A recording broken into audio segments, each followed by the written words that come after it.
Hi there, naturalistas, and welcome to Ahead of My Hair. Ahead of my hair, ahead of my hair, ahead of my hair. And in 5, 4, 3, 2. So we must ask ourselves some important and far-reaching questions. What is wrong with black hair? Why does the perception or the very thought of my natural hair have such a negative appeal? Where does this perception come from, and who started them? Hey y'all, so I love to read. I read lots and lots of books. 3 of my favorite authors are Dean Koontz, Toni Morrison, and Walter Mosley. And today I actually want to share with you all another book that I've been reading called UnbeWeavable by D.A. Ballinger. And of course my favorite 3 are fictional writers, but this one is a nonfiction that basically just talks about natural hair, natural living, and the perception of ourselves as black women from the male perspective, as influenced by the media and just by outside influences that sort of dictate how we wear our hair.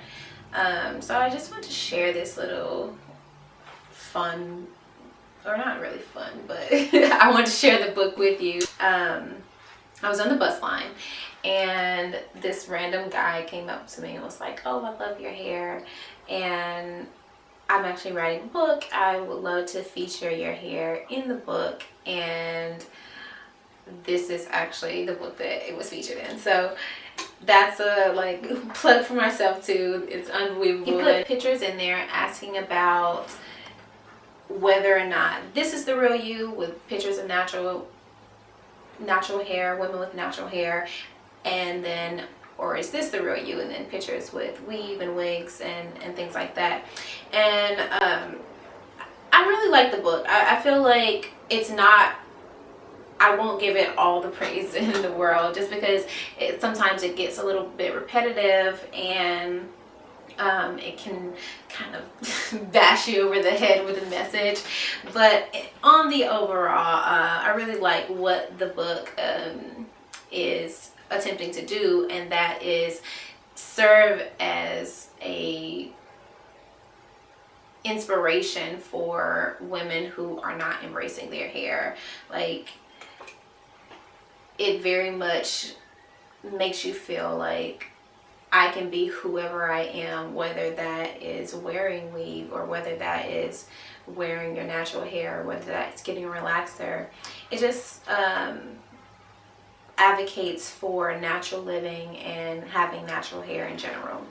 So I'm going to read this small little passage from the book, talking about his experience with what he sees. It's funny.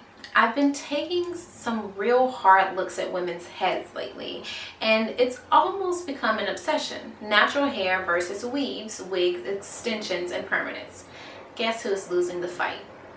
I find myself counting heads now almost everywhere I go. The mall, walking down the street, or at movies. I attended a funeral some time ago, and there were approximately 200 in attendance. There were 130 or so women. I counted 121 who either had weaves, wigs, or hair straightened in some fashion. The same goes for my church. Oh yeah, what part of the obsession don't you understand? I got similar results in my count. It's always around 40% of the older ladies who wear wigs and permanents. For the younger women, 89% wear weaves and extensions. In both instances, I found only a small percentage wearing the natural hairstyles. I'm not trying to be difficult or judgmental. I'm only trying to get you to realize that we should be just as proud and functional with our natural hair as other races with theirs. That's all. So it goes on in that vein, talking about how we see ourselves and how we are perceived by other people also. Here's another just short sentence. We as a people shouldn't think about entering the promised land if we have lost our self-image. So I very much agree with his thoughts on us embracing our self-image and knowing our self-worth regardless of how we wear our hair. Just some of the ways he does it, like I said before, is a little bit of like beating a message over your head. But just definitely check out this book. It even goes as far as giving you a little layout of how to set a family budget and be responsible about your money, as well as goes into talking about the different types of bad chemicals and carcinogens that are in different products that we use on an everyday basis. It just goes through some of those things that we shouldn't be clogging up our pores and our systems with, that we sort of use on an everyday basis and don't even really think about. So yeah, that's my little share for today.